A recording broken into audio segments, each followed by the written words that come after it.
किसान एकता जिंदाबाद, किसान एकता जिंदाबाद, किसान रहेगा, धरती पर तूफान रहेगा, जब तक दुखी किसान रहेगा, धरती पर तूफान रहेगा। नमस्कार, मैं ओमदेव। आज हम हैं नोएडा के दलित प्रेरणा स्थल पर। यहाँ पर बहुत सारे किसान हैं जो अपनी मांगों को लेकर दिल्ली जाना चाहते हैं, लेकिन पुलिस प्रशासन ने इनको नोएडा के चिल्ला बॉर्डर पर रोक दिया है। किसान यहाँ पर डटे हुए हैं कई दिन से और खुले में अपना ये समय गुजार रहे हैं। हमारे साथ कुछ युवा हैं, हम उनसे बात करते हैं। ये क्या नाम है आपका?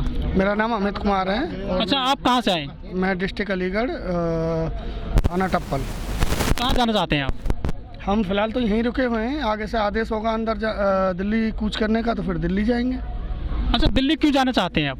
दिल्ली जब सरकारी मांग नहीं, 5 बार की वार्ता ऑलरेडी हो चुकी है और उसमें कोई निष्कर्ष अभी तक निकला नहीं है, तो उम्मीद कर रहे हैं कि अगले 1-2 दिन में अगर निष्कर्ष नहीं निकला तो फिर वहीं जाके रुकेंगे। दिल्ली में क्या करेंगे? सरकार की आपसे बात नहीं बन रही है?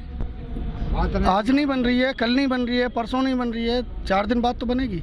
ये जो किसान कानून लेकर आई है मोदी सरकार, इससे आपको दिक्कत क्या दिखाई देती है? दिक्कत ये है, सबसे बड़ी दिक्कत है एमएसपी पे कोई भी सामान का मतलब रेट ना लगाना। धान की एमएसपी 2000 रुपये जा रहा है 1200, बाजरा की एमएसपी 2150-2200 रुपये जा रहा है 1300 रुपये। तो क्या मोदी जी झूठ बोलते हैं क्या? हाँ, बिल्कुल झूठ बोलते हैं। मोदी जी कौन से ग्राउंड लेवल पे मंडी आके देख रहे हैं? मंडी में कौन देख रहा है? योगी जी आ रहे हैं, मोदी जी आ रहे हैं, खट्टर जी आ रहे हैं, और कोई आ रहे हैं? नहीं, वही डीएम एसडीएम वो जो रिपोर्ट भेज देते हैं वो जो रिपोर्ट बना के भेज रहे हैं वो सब सत्य है। तोमर साहब कह रहे हैं, जिन्हें ये पता नहीं है कि गेहूं की बाली कैसी है और बाजरे की बाली कैसी है, वो ये बता रहे हैं कि इस बार तो 2 गुना, लास्ट ईयर से 2 गुना हमने एमएसपी पे धान खरीदा है। तो गुमराह किया जा रहा है क्या सरकार को? बिल्कुल नहीं, किसानों का लिया जा रहा है आड़तियों के द्वारा। आड़ती अपना बेच रहे हैं एमएसपी पे, किसानों से 1200 में ले लिया, अपना 2200 में बेच रहे हैं। मतलब दलाली जारी है? बिल्कुल जारी है। लेकिन मोदी जी कहते हैं कि हमने जो है देश से दलाल खत्म कर दिए। नहीं, कोई दलाल खत्म नहीं है। आके देखें कोई जीरो लेवल पे, ग्राउंड लेवल पे एक बार किसी भी मंडी में जाके कोई एक बार देखे तो सही। नहीं, मतलब ही नहीं है। एक बात बता, अकेले मोदी जी के मतलब से नहीं चीजें होंगी। बहुत सारी चीजें, प्रोसेस और प्रोसीजर बना तो दिए इन्होंने कानून, लेकिन फॉलो नहीं हो रहे हैं। मोदी जी कहते हैं कि 2022 तक रुक जाइए, आपकी आय 2 गुना हो जाएगी, लागत का 1.5 गुना मिलेगा आपको। हाँ, 6 साल हो गई हैं ऑलरेडी, 2 साल और निकल जाएंगे, देख लेंगे। लगता नहीं है जिस हिसाब से अभी चल रही है। सन 2012 में मैंने अपने धान 4500 रुपये में बेचे थे, 11-21। आज उसका रेट कितना है अंकल जी? 2000 रुपये। 2000 रुपये। 8 साल हो चुकी हैं। कितना होना चाहिए था आपके हिसाब से? 10,000 होना चाहिए था। 2000 रुपये। अगर मोदी सरकार ऐसे किसानों के साथ में नाइंसाफ़ी कर रही है, लेकिन फिर जो किसान है, देश का जो किसान है, करीब 60% किसान है हमारे देश में, वही सरकार चुन लेता है। हाँ, तो वही हटा भी देगा। उम्मीद थी कुछ करेंगे, बहुत सालों से ऑप्शन नहीं था, कई योजनाओं से ऑप्शन नहीं था, पक गए लोग। सोचा गुजरात में अच्छा करके आए। अब क्या ऑप्शन रहेगा फिर नेक्स्ट टाइम?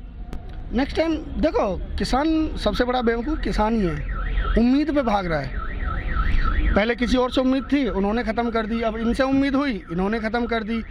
आगे और ये चीज़ें चलती रहेंगी जब तक प्रॉपर कानून इन चीज़ों पे नहीं है। आप युवा हैं, आपने भी कहा है कि ऑप्शन नहीं था देश में 2014 में किसी और को चुनने का, आपने इनको चुना। हाँ, मोदी जी ने कहा था कि हम जो 2 करोड़ लोगों को रोजगार देंगे, किसानों की आय दोगुना करेंगे।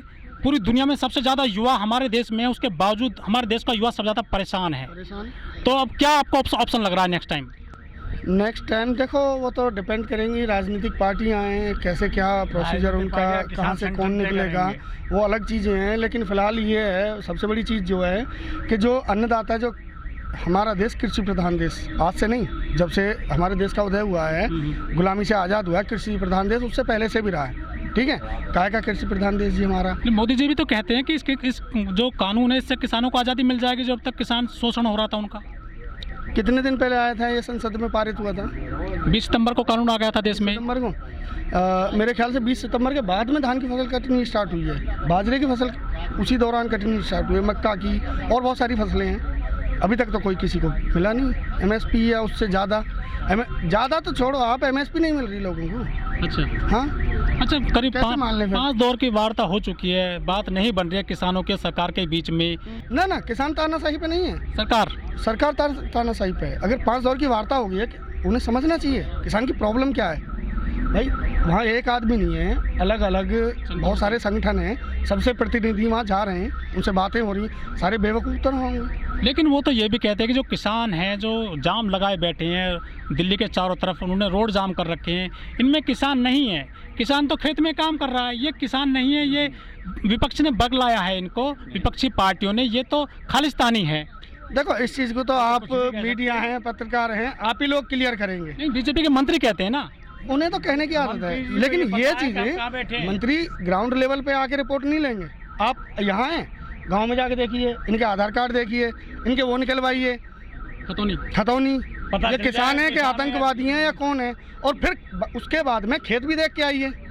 ये खालिस्तानी है किसान खेत में मतलब घर पे हैं ये यहाँ इनकी डुप्लीकेट कर दी है या बाहर से लोग बुलाए हुए हैं, उसे तो देखिए, कहने से थोड़ी ना खालिस्तानी हो जाते हैं। किसानों ने कह दिया कि 8 तारीख को भारत बंद का ऐलान उन्होंने कर दिया है, क्या लग रहा है?